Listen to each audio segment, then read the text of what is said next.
और ये परहेज कौन कौन से हैं? जैसे तम्बाकू, शराब और भाई ये और बकवाद, रिश्वतखोरी, लूटा खसोटी, मिलावट, तम्बाकू, मांस, ये शराब, ये प्रयोग नहीं करना चाहिए। ये तो वैसे भी एक सभ्य पुरुष का वैसे भी आहार नहीं है। ठीक है, हम कुसंगत घनी फैल गई अपने समाज में, मानव समाज में, और बच्चे देखम देखा फिर एक ये नकल बहुत जल्दी कर लेते हैं।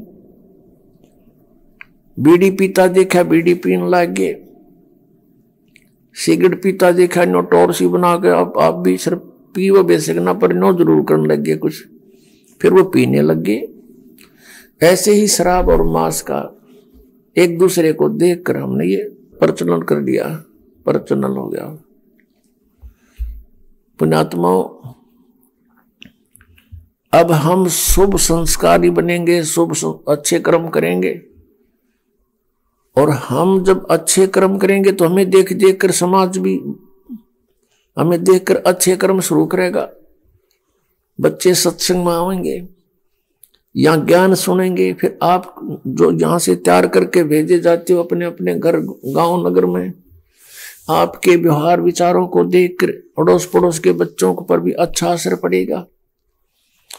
तो एक समाज भी सुधरेगा और कल्याण भी होगा।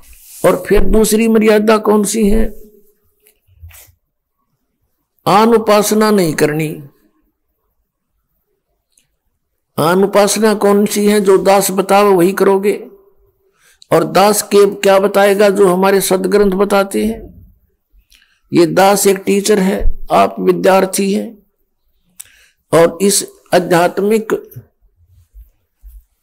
आध्यात्मिक मार्ग का जो सिलेबस है वो हमारे सदग्रंथ हैं, पवित्र चारों वेद, पवित्र श्रीमद् भगवत गीता और पवित्र सूक्ष्म वेद। इनके अंदर जो भी लिखा है वो हमारा सिलेबस है। इसके बाहर कोई पढ़ाता है तो वो टीचर ठीक नहीं, वो शत्रु है विद्यार्थियों का। और पवित्र 18 पुराण, पवित्र कुरान शरीफ, पवित्र बाइबल, पवित्र गुरु ग्रंथ साहिब, ये हमारे पाठ्यक्रम की पुस्तकें हैं। और इन पाठ्यक्रम की पुस्तकों में जो ज्ञान सीधा परमात्मा ने दिया है केवल वही स्वीकार्य है। और फिर जिनको परमात्मा आकर प्राप्त हुए अपने विधान अनुसार, उन नेक आत्माओं को, और उन्होंने जो परमात्मा परमेश्वर को देखा सचखंड में, सतलोक में, और फिर सब स्थिति से वो परिचित हुए, उन्होंने फिर जो ज्ञान अपनी अमृतवाणी में लिखा है वो ज्ञान हमें मान्य है। उसके साथ साथ जैसे 18 पुराण ये सहयोगी ज्ञान है सृष्टि रचना को समझने के लिए। बाकी इन 18 पुराणों का इस भक्ति मार्ग में कोई योगदान नहीं है। भक्ति मार्ग में योगदान है पवित्र गीता जी, पवित्र 5 वेद, 4 वेद तो आपके सामने है, वेल नोन है, और 5वां जो सच्चिदानंद ब्रह्म की वाणी उन्होंने खुद अपने मुख से आकर बोला है और यहां आकर रहे हैं, वो वाणी ये है हमारे भक्ति के मार्ग के सदग्रंथ। इसके अतिरिक्त जैसे पुराण है, कुरान है, और जैसे कुरान शरीफ में जो ज्ञान दिया है ब्रह्म ने हजरत मोहम्मद जी को सीधा, वो ज्ञान बिल्कुल सही है। उसके अतिरिक्त किसी फरिश्ते ने प्रवेश करके बोला है तो फरिश्ते की आदेश हमें स्वीकार्य नहीं, केवल परमात्मा का जो ज्ञान है वही हमें स्वीकार्य है। जैसे पुराणों के अंदर ब्रह्मा जी ने अपना अनुभव, कुछ वेदों का ज्ञान मिक्स, और कुछ पूर्ण परमात्मा ने आके जो उसे डिस्कस की थी वो ज्ञान ले लिया थोड़ा सा,